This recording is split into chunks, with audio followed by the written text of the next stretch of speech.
Hey everyone, it's Denise Brown from caringourway.com and welcome to a soul break. Every month we meet for about 20 minutes to take a break from something that just crushes our soul. I do this live, so if you ever want to join me live, you can register via our community, which is caringourway.com. Today we're going to take a soul break from the pressure of being two places at the same time. So this happened a couple days ago. I am still getting used to having some flexibility in my schedule since my caregiving experience has ended. So sometimes I think, oh, my schedule's wide, wide open.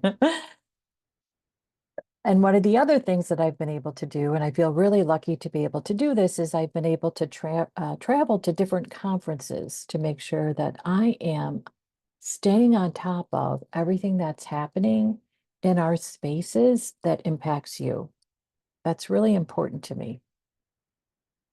So I realized the other day that I had made plans to attend a conference in DC that's really important around providing services to you through Medicare Part B and the new codes that are available. So this is an important conference. They're going to do an update. I need to stay on top of this. I want to make sure I understand how to provide these benefits for you when we can do it. And then I also realized that it was a memorial event for my sister-in-law who died in July.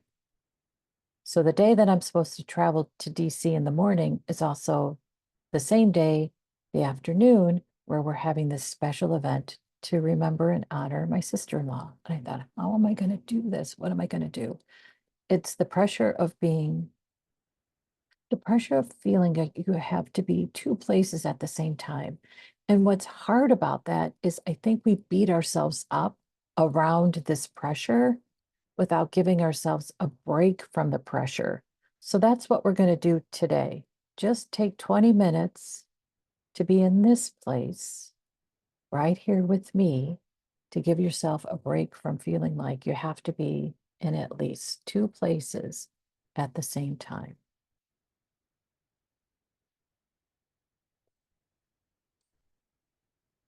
Okay, so let's start.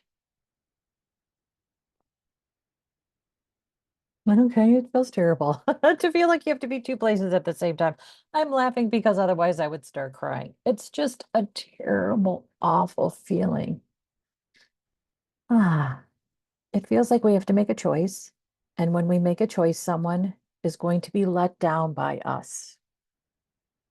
We are not showing up for someone in a way that we want to. They are getting left behind. They are somewhere in a position where they don't receive our full support or attention or help. And I think the other thing is it puts us in a no-win situation. So here we are feeling the pressure to be two places at the same time. And that means no one is winning. Most important, ourselves. The guilt. Oh gosh, I started fretting about this. What am I going to do that I have to be at my sister-in-law's event to remember and honor her. I have to show up for her sister and brother. I have to. And I was like, but I have to go to DC. I have to do both. What am I going to do? And it's terrible.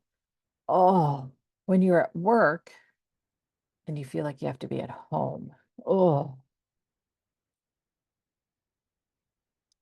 that is a no-win situation. No win. Today for our soul break, we're going to do something a little different. Typically, I pose some questions to you as I share an image. And I thought we don't need any more questions because when we're under the pressure of feeling like we have to be two places at the same time, we are questioning everything. We're questioning our ability to stay organized, to schedule, to manage, to make a good decision, to keep track of everything, to take care of everyone. I didn't think we needed more questions. We're going to focus on being in this place right now, one place right now. one place for the next 20 minutes, one place, just here with me right now. So get comfy, virtually take a seat next to me, and let's start. Okay.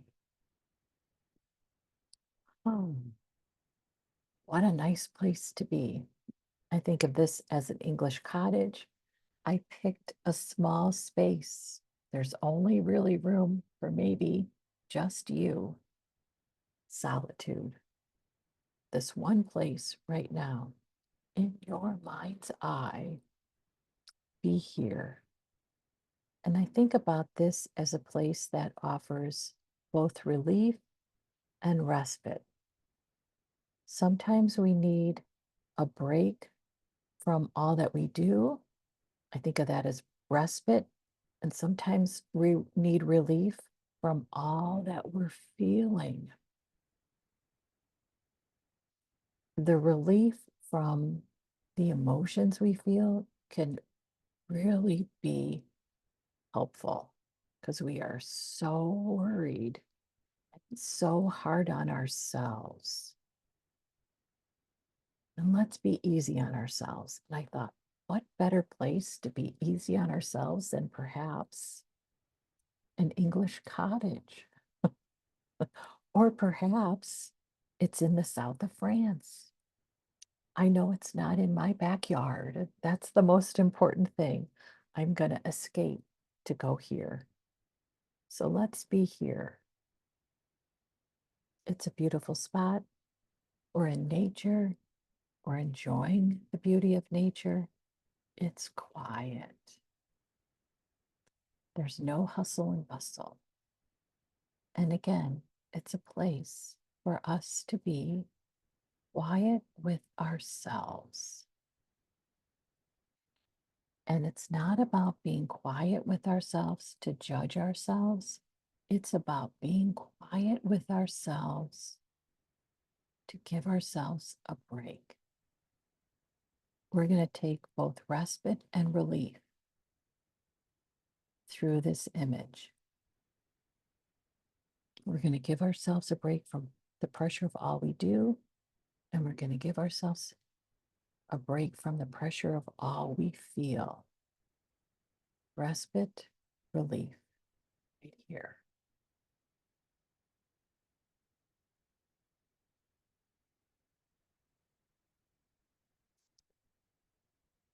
Gosh, when I look at this image, I can just hear how quiet it is.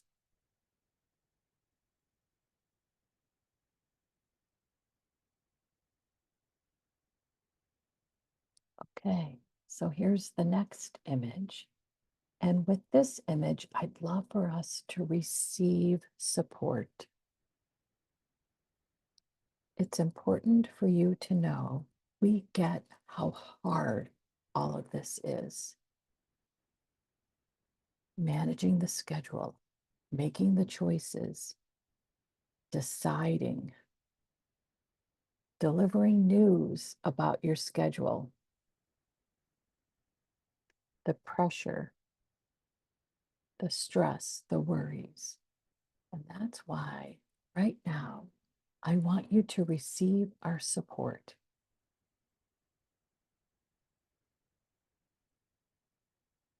And I love this image of support.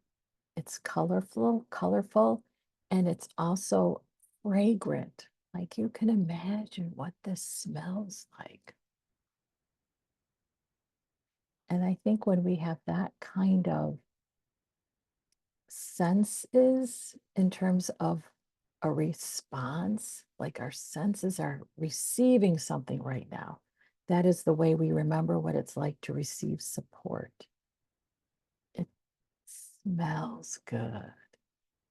It looks good.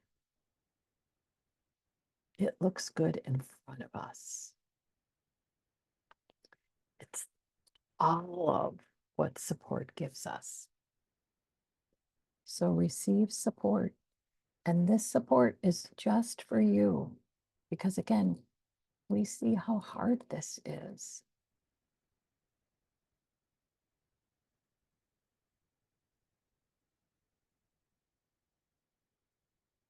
So far, you've received respite, relief, and support.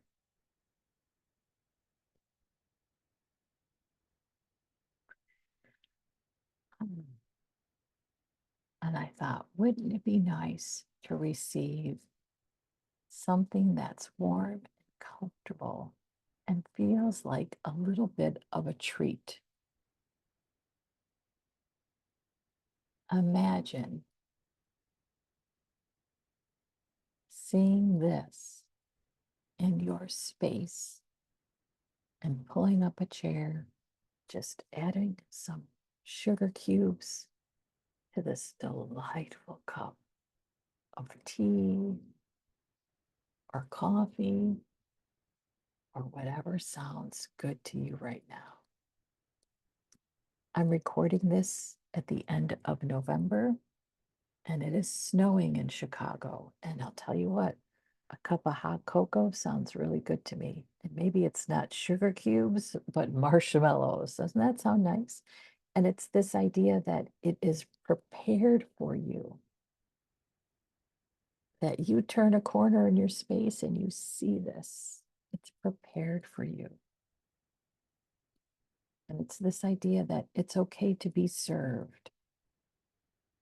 And what I mean by that is to be served a treat, something that comforts you, something that feels like a hug that reminds you that you can keep going. You haven't reached the end. Maybe today feels like the day where it's the end of your rope. There's more rope. There's more rope. You can keep going. And there's more rope to hold on to as you make your way.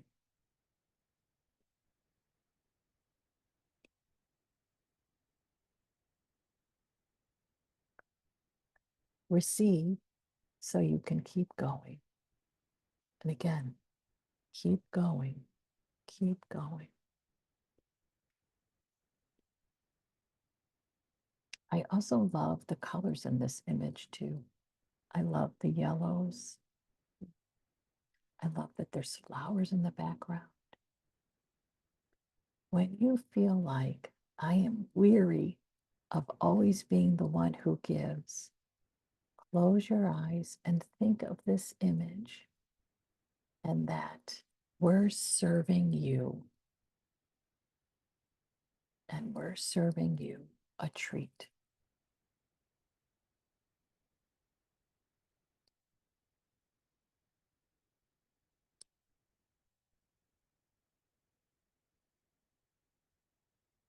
Each soul break, we take a few moments to think about belief statements, and I find it helpful to create something like mantras to remind me how I can stay in a good place with all the thoughts in my head, which will take me into a bad place.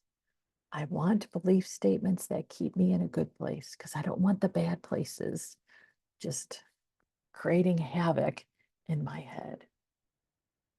So we can create belief statements around your place. And it could be that you know that you have an important place in your family. And to take care of that place, it's important to receive forgiveness for when you feel like, I kind of fell short today. And that's an important belief statement for me because sometimes I get caught up in, I don't want to tell them that I did something wrong because then they're going to be mad at me. I don't want them to be mad at me. You know, the whole people pleasing thing. I think we can create a belief statement that allows us to be human, which means we make mistakes and it doesn't jeopardize our place. Our place is secure. And what helps us stay secure in that place is forgiving ourselves, allowing others to forgive us, letting go of expectations that really don't serve us, that make the pressure that much more intense.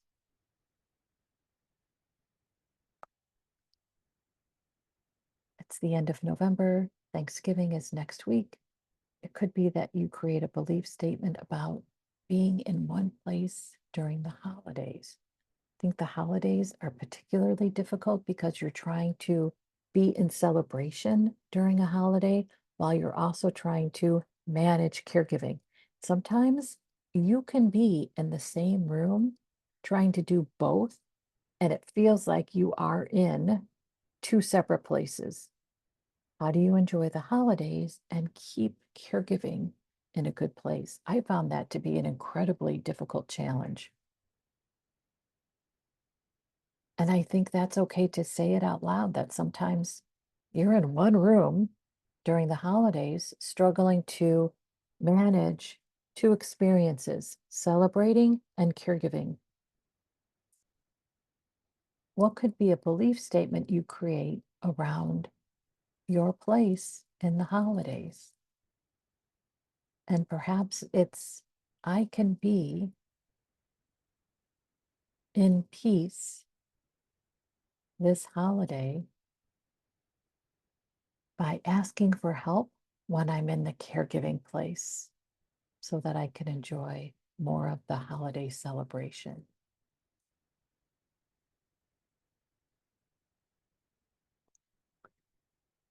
When you're in a holiday celebration, you're with others, and it's okay to ask them to also help with your caregiving responsibilities or to do more to create the holiday celebrations like the food.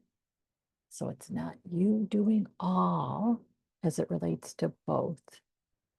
It's you doing maybe some in both. So you get time away for caregiving, so you have time with celebration.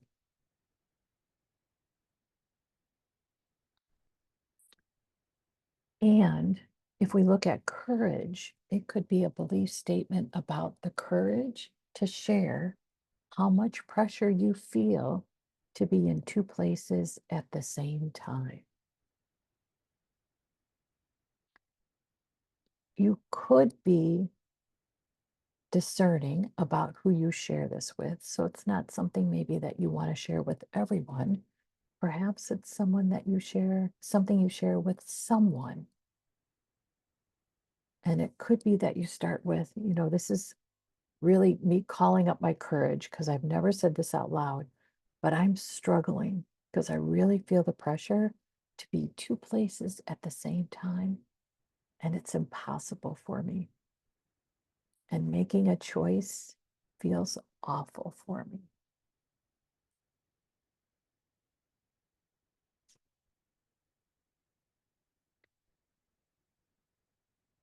You could create a belief statement about how important it is to have one place for your good health. It could be that I believe when I create my one place for my good health, other places will be okay. It could be that your place is a designated time, like first thing in the morning, for instance. And for your good health, journaling or stretching or walking is what you need. And it could be when I'm in this place where I focus on my health, other places are okay without me. So letting those other places know that you're taking 30 minutes, you'll be back in 30 minutes, and this is the only place you're going to be for the next 30 minutes. You're going to be in your place of health.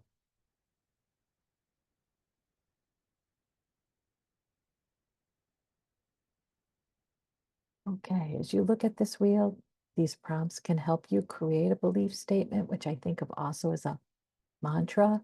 And it might be that you only want to create one, and that's good enough.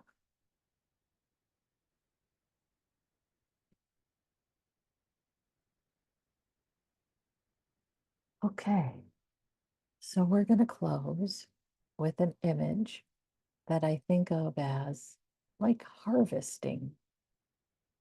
So there's a real wheelbarrow, and you can see that there's some harvest in there, but there's room for more. A gardener has really focused on creating so he or she can harvest. And what I'd like you to think about is how can your wisdom help you with being two places at the same time? We've been receiving throughout our time together. So my last prompt to you is to receive wisdom. Receive wisdom about how to manage when you feel the pressure of being two places at the same time. So for my predicament, I really started to stress and freak out. I thought this is not helping me make a good decision. So I put it aside, did some other things. I probably had a meal. I had a couple glasses of water. I think I did a little activity like walking. And then I thought, okay, I'm just going to look for a flight out later in the day. That's all I need to do is change from an early morning flight to a early evening flight.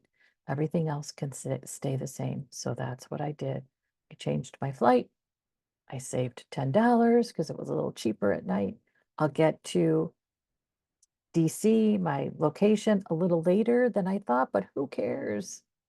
It's not 1 a.m. I will be okay. Most important, I will be somewhere that's really important to me so that I have peace of mind.